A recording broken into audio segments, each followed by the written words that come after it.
معزز سامعین السلام علیکم۔ آج ہم انگور کی افادیت اور اس میں پائے جانے والے وٹامنز اور یہ کن کن بیماریوں میں فائدہ مند ہے سب کچھ اس ویڈیو میں بتا رہے ہوں گے۔ ویڈیو کو لائک نہیں کیا تو لائک کر لیں، چینل پر نئے ہیں تو چینل کو سبسکرائب کر لیں۔ انگور بے حد خوش ذائقہ، میٹھا اور رسدار پھل ہے۔ موسم گرما کے اس پھل کو میوے کے طور پر استعمال کیا جاتا ہے۔ اسے میووں میں وہی حیثیت حاصل ہے جو پھولوں میں گلاب اور پھلوں میں آم کو حاصل ہے۔ تاریخ کے مطالعہ سے پتہ چلتا ہے کہ اس کی کاشت سب سے پہلے حضرت نوح علیہ السلام نے کی تھی۔ اس کی کاشت یورپ میں 3000 سال اور شمالی افریقہ میں 6000 سالوں سے کی جا رہی ہے۔ مصر کے اندر فرعونوں کے جو اہرام مقبرے دریافت ہوئے ہیں، ان میں انگور کے بیج پائے گئے ہیں۔ اس سے اندازہ لگایا گیا ہے کہ پھلوں میں غالباً انگور ہی سب سے پہلے کاشت کیا گیا۔ اس کا اصل وطن ایشیا بیان کیا گیا ہے کہ شاید فونیکیا کے لوگوں کی وساطت سے اس کا بیج یورپ پہنچا۔ انگور سے شراب کشید کرنے کا ذکر سب سے پہلے جمشید بادشاہ کے عہد میں بیان کیا جاتا ہے۔ اس سلسلہ میں عجائب المخلوقات نامی کتاب میں ایک واقعہ بھی بیان کیا جاتا ہے۔ بہرحال یہ ہمارا موضوع نہیں۔ اس سے ثابت ہوتا ہے کہ انگور کا استعمال ہزاروں برس پہلے سے موجود ہے۔ اس وقت پوری دنیا میں تقریباً 2.5 کروڑ ایکڑ رقبے پر اس کی کاشت ہوتی ہے۔ انگور کے اندر چکنائی اور پروٹین کم ہوتی ہے، جبکہ وٹامنز اور معدنیات کثیر تعداد میں موجود ہوتے ہیں۔ جو انگور بیل پر پکتا ہے وہ خون پیدا کرتا ہے۔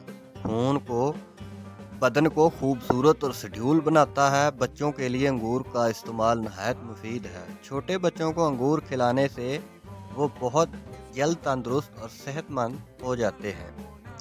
دانت نکلنے کے دنوں میں بچوں کو جو تکالیف ہوتی ہیں، انگور ان سب کا ازالہ کر سکتا ہے۔ اس مقصد کے لیے روزانہ صبح و شام ایک چمچ انگور کا رس پلانے سے دانت نکلنے کی تکالیف کی شدت میں کمی آ جاتی ہے۔ اسی طریقہ استعمال سے قبض کی صورت میں فائدہ ہوتا ہے۔ اس کے ساتھ بچوں کو سوکھے کی بیماری اور غشی کے دورے سے بھی محفوظ رکھا جا سکتا ہے۔ انگور کے مسلسل استعمال سے پیشاب کھل کر آتا ہے۔ یہ کسی حد تک خون کی صفائی بھی کرتا ہے، دائمی قبض کے لیے اکسیر ہے، جسم کو توانائی بخشتا ہے اور تیزابیت کو کم کرتا ہے۔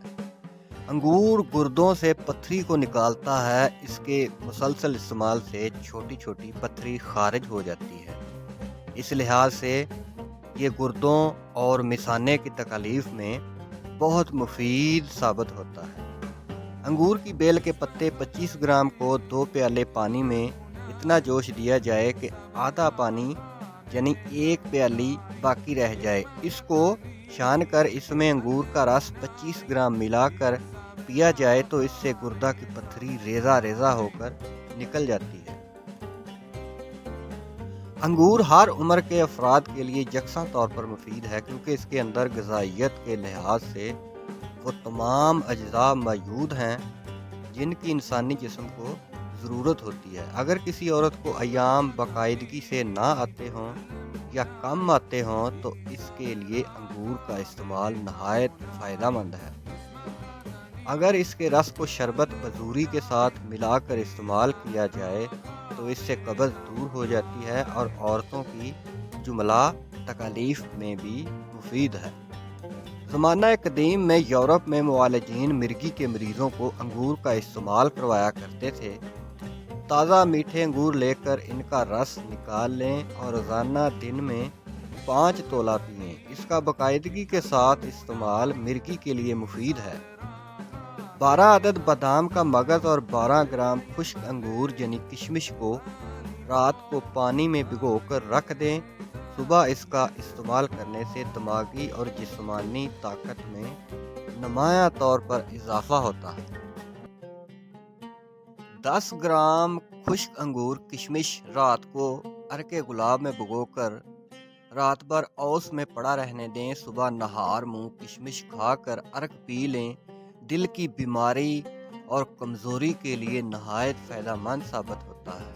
دبلے پتلے کمزور اور بے رونق چہرہ والے نوجوانوں کو چاہیے کہ وہ انگور کا مسلسل استعمال کریں اور دودھ میں شہد ملا کر پیا کریں۔ اس کے ساتھ ساتھ جسم پر تیل کی مالش بھی کریں تو چہرے پر خوبصورتی ابھر آئے گی اور جسم بھی موٹا تازہ فربہ ہو جائے گا۔ انگور جب تک سبز ہوتا ہے تو اس کو عربی میں عنب اور سیاہ انگور کو احداق البکر کہا جاتا ہے، اور عام زبان میں چھوٹے انگور کو جس میں دانہ نہیں ہوتا انگور بے دانہ کہتے ہیں۔